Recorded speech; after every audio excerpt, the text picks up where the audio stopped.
Lyca production சுபாஷ் கரன் வழங்கும் super star Rajinikanth, Vishnu Vishal மற்றும் விக்ராந்த் நடிப்பில், டைரக்டர் ஐஸ்வர்யா ரஜினிகாந்த் தயாரிப்பில், இசை புயல் AR ரஹ்மான் இசையில் லால் சலாம் திரைப்படம் உங்கள் அபிமான திரையரங்குகளில்.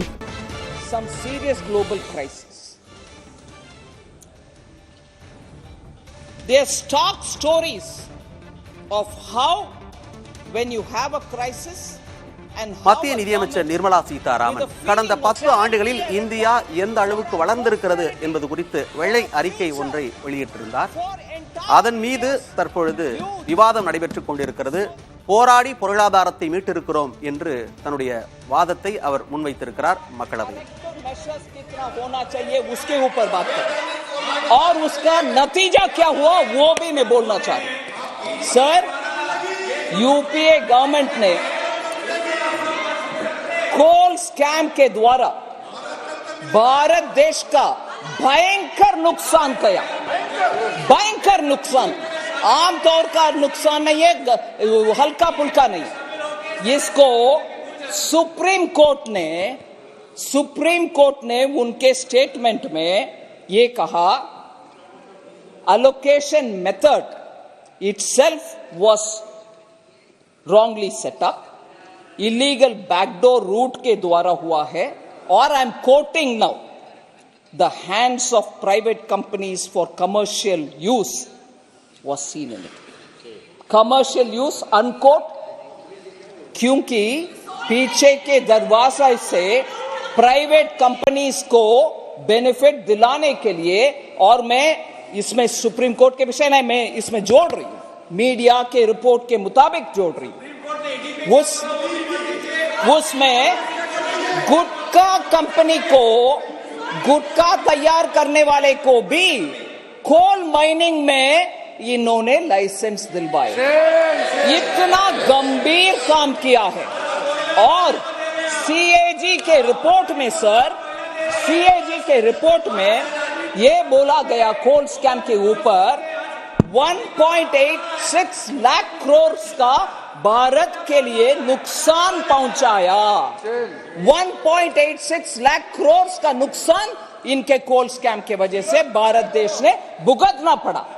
फिर सर सुप्रीम कोर्ट उस सिचुएशन को इतना गंभीरता से लेकर के 214 कोल ब्लॉक्स का लाइसेंस को रद्द करवाया, पूरे रद्द कर दिया. सिस्टम हो गया, बंद हो गए, सफाई हो गया. मगर उससे क्या हुआ देश का, उसका देश के लिए क्या हुआ, उसका असर देश के लिए कितना हुआ.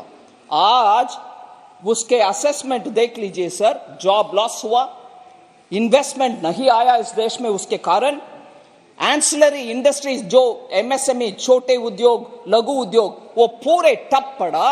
फिर इलेक्ट्रिसिटी प्रोड्यूस करने के लिए कोयला इंपोर्ट करना पड़ा. देश भरपूर है कोल, देश में भरपूर है कोल, फिर भी इंपोर्ट करना पड़ा.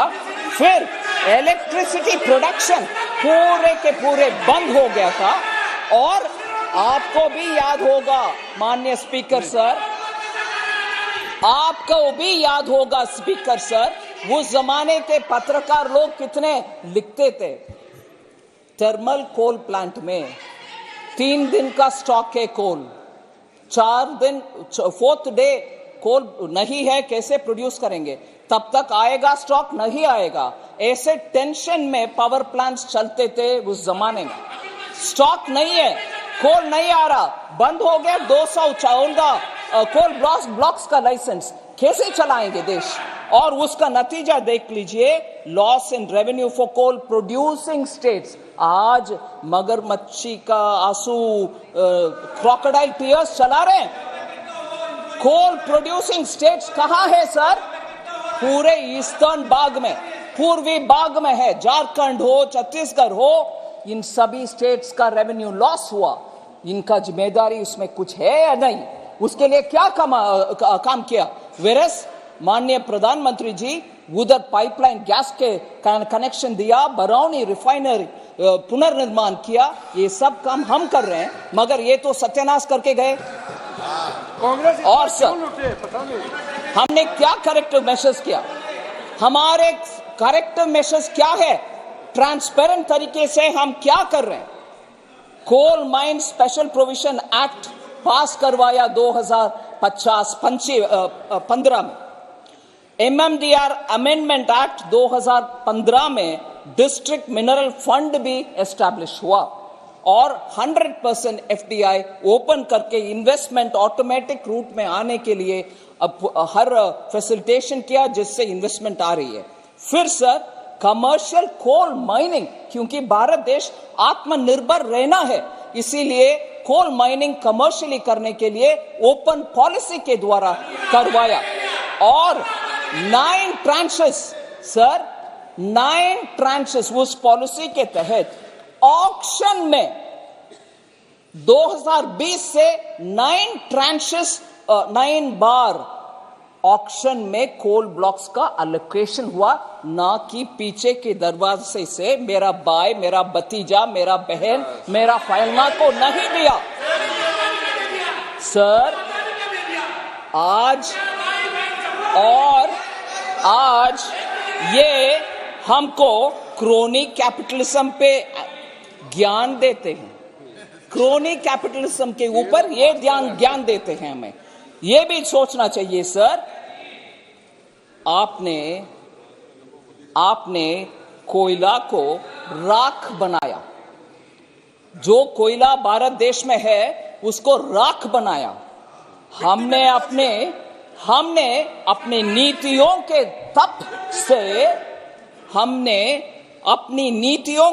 तप से कोयले को हीरा बना दिया।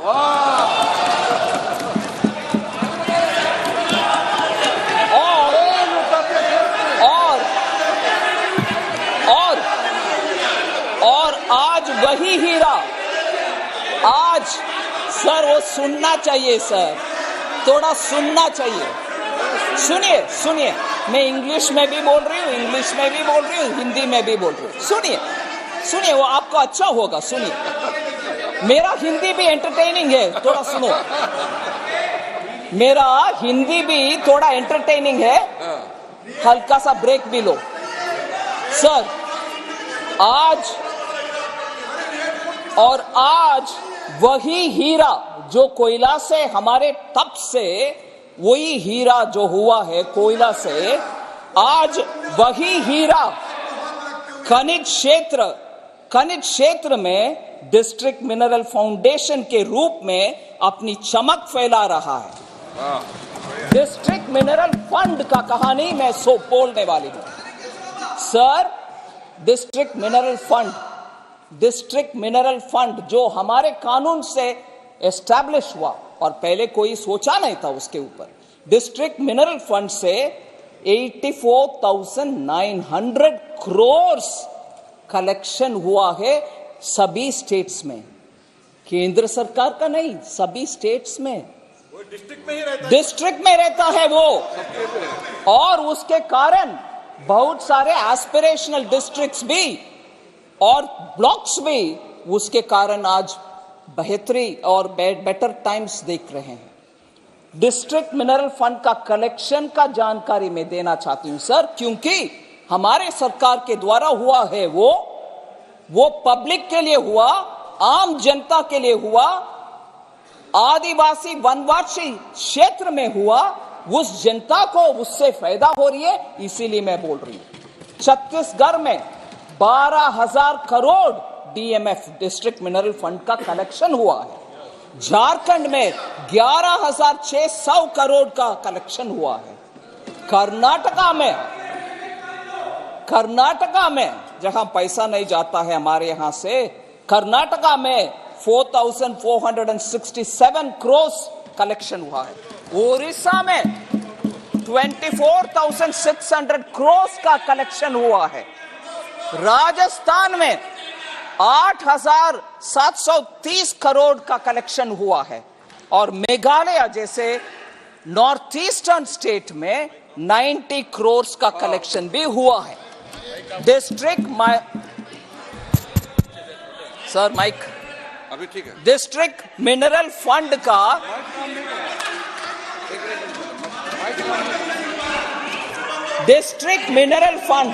सर देख लीजिए, मैं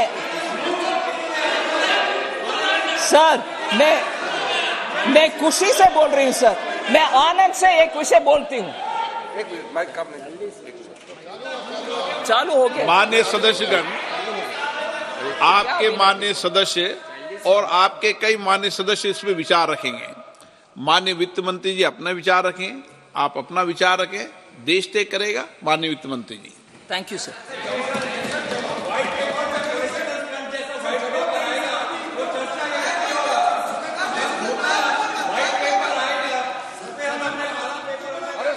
முந்தைய ஆட்சியில், குறிப்பாக காங்கிரஸ் ஆட்சியில் நடைபெற்ற ஊழல்கள் குறித்து மக்களவையில் மத்திய நிதியமைச்சர் நிர்மலா சீதாராமன் பேசிக் கொண்டிருக்கிறார். என்னுடைய உரைக்கு பதில் சொல்ல முடியுமா என்றும் அவர் சவால் விடுத்திருக்கிறார். காட்சிகளை பார்த்தோம். விவரங்களை பிறகு விரிவாக பார்க்கலாம்.